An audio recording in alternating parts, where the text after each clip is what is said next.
Goodness gracious. Good evening, everybody. Sorry for that big old jiggle at the beginning there. It's Becky, and I'm here to give you an update on my progress on the Golden Valley by Chuck Pinson for our Diamond Paint with Friends paint along.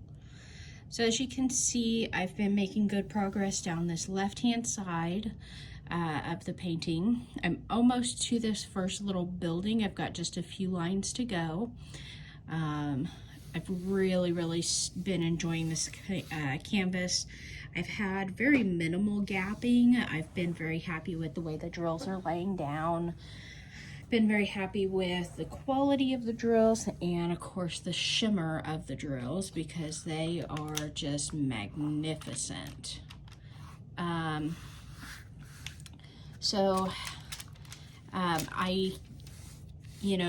had the issue of having my patty papers stick to the canvas.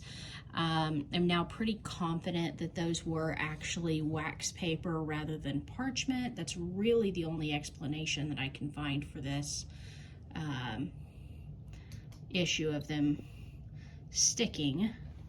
Trying to get myself to a point where I can paint without the camera being totally in my way and still be able to chit chat with you all. My cat is being absolutely crazy right now, so if you hear any ruckus in the background, it is her. As Hoya Bella refers to it, we may have a cat intermission if she is not behaving herself. So this, like I said, is a Chuck Pinson. It's a Diamond Art Club, the Golden Valley. So it is 36.6 inches by 27.6 inches. My drink of choice, Dr. Pepper. The canvas itself has been really good as far as the stick that I was able to recover. As you can hear, it's very sticky still.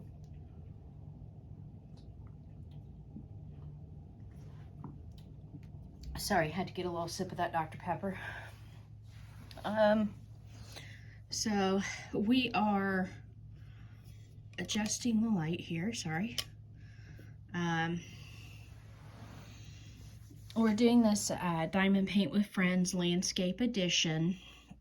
It is myself,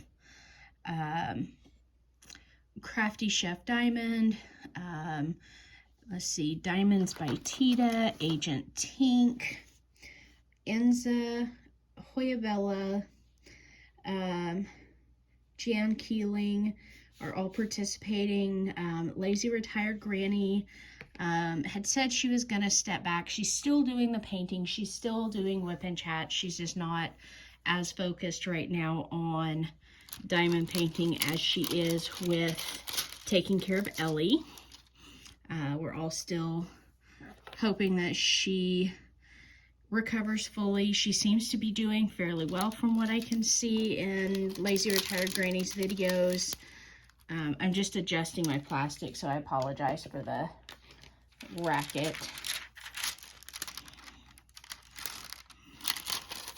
I do have my actual real release papers on the way. They're just not here yet. And I'm really not wanting to cut the plastic on this. I don't know why. I've always cut the plastic, but this one, for some reason, I don't want to. So I'm just folding it back and tucking it underneath the edge of my suitcase here. As far as supplies, I do just use the wax that comes in the kit. So I am using the Diamond Art Club Heart Wax.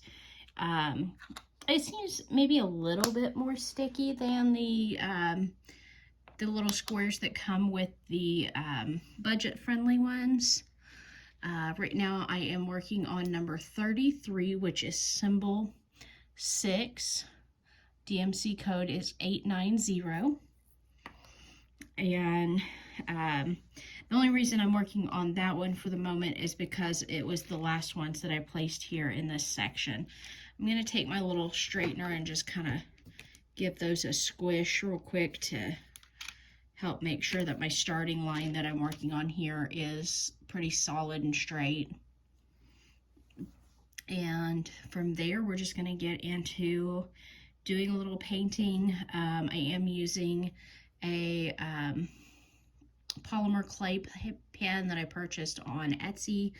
I purchased this a little while back from Coffee and Diamonds Co. on Etsy. Super cute little shop. She sent me lots of goodies. Her packaging I absolutely love. She hand stamps all of these. Make today so good, yesterday gets jealous. Totally handmade. Thanks so much. Like I said, she is Coffee and Diamonds Co. C-O. Both here on YouTube and over on Etsy. So aside from her polymer pens, she also does pen stands so your pens don't roll away from you on a flat surface. She also does lots of really cute jewelry. Definitely go take a peek at her shop and see what you find. And so sorry again, I'm trying to get the best angle to be able to do the video and still actually be able to see the painting. I am going very, very slow and single placing my drills. I have tried multi-placing, and I don't know, because I'm not practiced at it, I guess. I don't care for the way it comes out. Y'all should see the angle I'm working at here right now. It's ridiculous. Hang on for just a second. Let me see if I can adjust this camera a little more. Pardon me while you go for a little ride.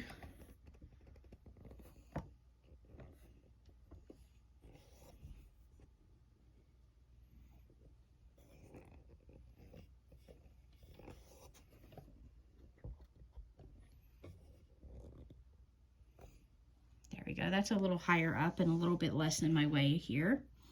The glare from the ring light is still a little on the ridiculous side. Now, I have not been using my light pad on this painting. My ring light that's up above is actually enough so far to be able to see everything on this canvas. Like I said, with the angle that I have to get to sometimes, it's not usually too bad if I don't have my phone in the way recording. Usually my phone's just laying down next to me.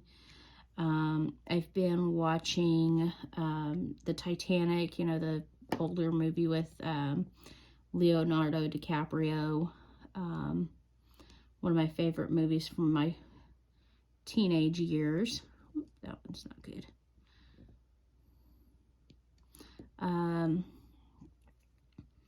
And his Kate Winslet is his love interest in that movie. I really enjoy history. I'm not good at like reciting facts or anything like that. But I enjoy learning the stories of the people in history. So I know that that's not historically accurate, but I do enjoy stories of people from the Titanic, the actual real Titanic. I've mentioned before Branson, Missouri.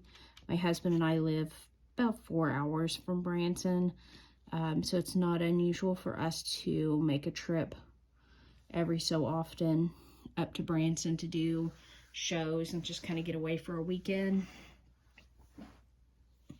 And pardon me while I pull that plastic back just a little more.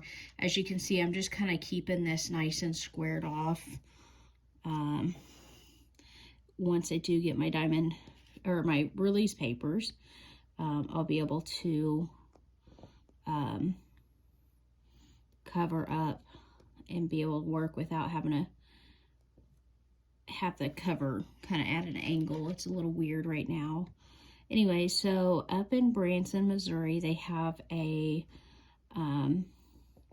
interactive display museum type thing for the Titanic. So you go in, on your way in, they hand you a card, a character card, and it tells all about a particular person who was a real person on the Titanic, and tells a story about their life and you know, why they were sailing and who they were sailing with, things like that. Tells like what class they were in, what kind of work they did. Anyway, so at the end of it, after you've gone through the whole ship, you go through and you find out in the end, there's this whole wall displayed of like what the final result was for your character. So my husband and I went to that one of these most recent times that we were in Branson, and he was a crew member and I was a mother that was traveling with my son to go meet up with my husband in America. So fortunately, myself and my son both lived. My husband's character, I believe, did perish on the ship. If I remember correctly, he worked down in the boiler room. So, you know, pretty much everybody in the boiler rooms, I think, had the same fate. But it's definitely very interesting to go through that and to learn some of the true history behind the Titanic, and the people that were on board. Sorry.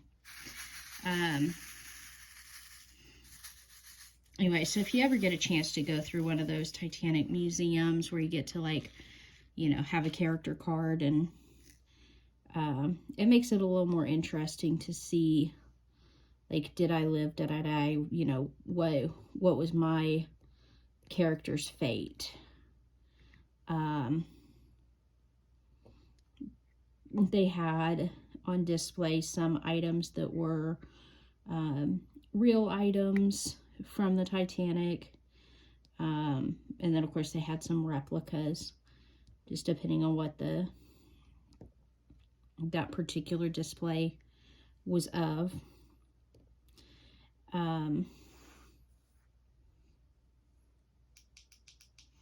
Let's see here. At the time that we were there, they had a special display going on at the time that was actually showing the connection between the Titanic and people who became significant in the Holocaust. And that part of the display, that really got to me. Like, I was not okay during that part. I got very emotional. Just got this really emotional feeling when I was in there, because they had on display, like, they had, like, the pajamas that the Holocaust victims wore and things like that. It was interesting to see the connection. I'd have to go back and look at it again to see exactly what the connection was. But again, if you get a chance to go through one of those Titanic museums, my husband always thought they'd be a little, like, babyish, childish, but even he was impressed by the setup of it. There were a lot of people there, so it was hard to get to all the displays to really be able to enjoy them, and get a good amount of time to look at them. And I say enjoy, but I'm, you know, really to take in the information about it. So as you went through, they had like copies of the menus that were served during the time that the ship was sailing. It showed like the dishes that they had, showed some of the personal belongings that were recovered. There were a lot of photographs, and it talked about a photographer that was on the Titanic and his contributions to what we know of the Titanic today. And yeah, just right up my alley as far as like learning about history in the way that I enjoy learning about history, and not just memorizing dates and facts and all that. So I think in my last video I mentioned that my husband wasn't feeling too good. Thursday and Friday, he took off work early, which is very, very unusual for him. He is not the type to come home from work sick. So we know he was really, really sick. The weekend wasn't good for him. He slept a lot when he could, but he also has really bad acid reflux. And usually he's able to take some Tums and settle his tummy down, and sometimes he has to take a little Pepto-Bismol, but, you know, he's usually able to settle his stomach and get to sleep. Well, this weekend, he just couldn't do it. Every time we turned around, he was just, you know, really bad nausea. So we ended up this morning going to an urgent care, and getting him seen. The symptoms he was having, you know, for the most part was he had like a cough and a sore throat and a little bit of respiratory trouble, not like really distressed, but just not able to breathe very well. And then, of course, the nausea and vomiting, post-nasal drip sort of stuff. So when we saw a nurse practitioner at the urgent care, she said that there is so many viruses going around our area right now. She said it's hard to necessarily narrow down which one it is that he has, but being a virus, you know, really just treating the symptoms is all you can do, and just like letting it run its course.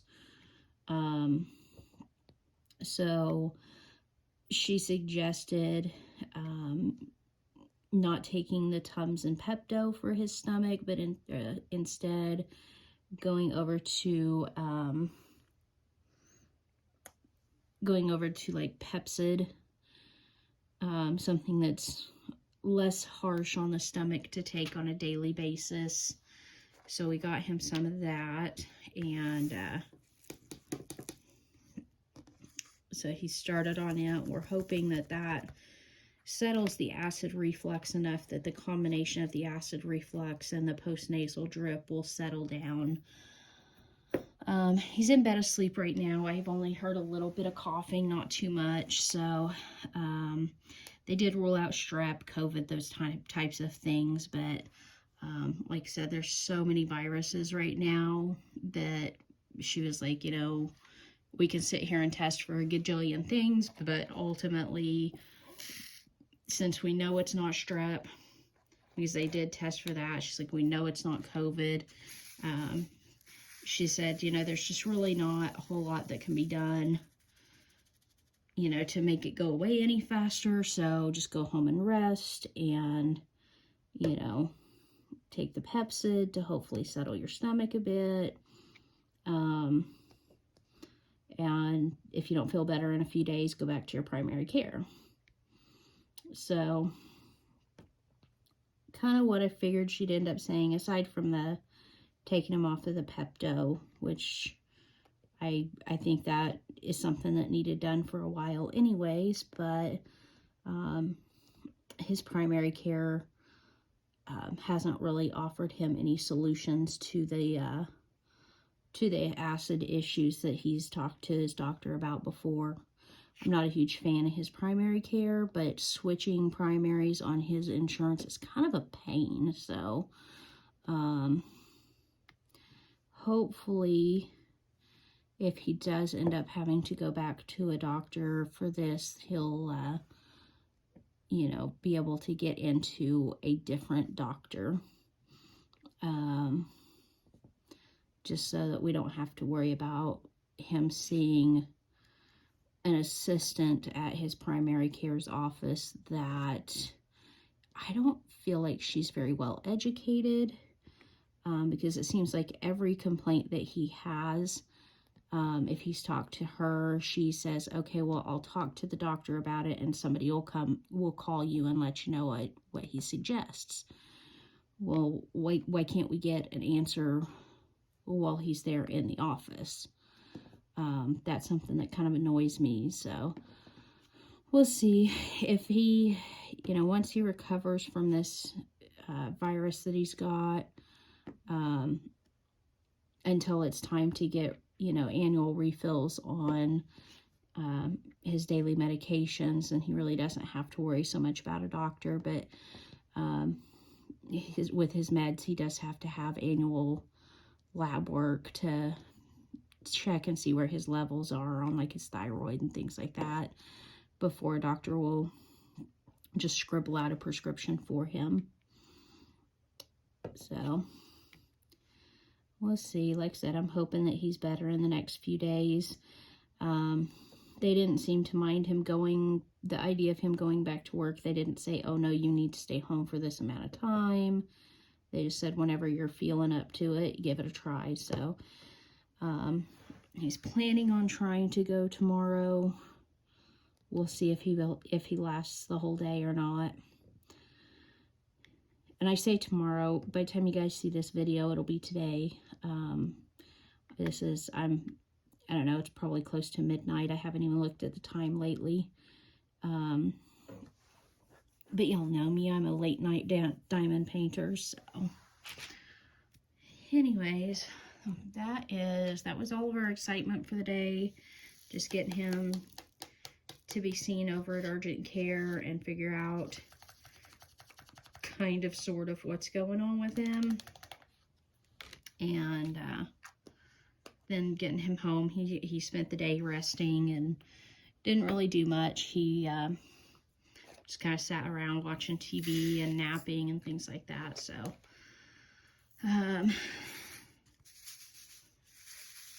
anyways, that's all I've got for right now. If you guys have any comments or questions, any topics you'd like me to talk about, be sure to leave those down in the comments. I read all my comments. So far, I think I've replied to everybody. So yeah, just let me know what you think down in the comments. So, I've got more to talk about next time. We'll see you guys in a day or two, for another update. And hopefully by then I've got some release papers, so I don't have to be quite as cautious with my arm placement. So, talk to you guys later. Have a great night. Bye-bye.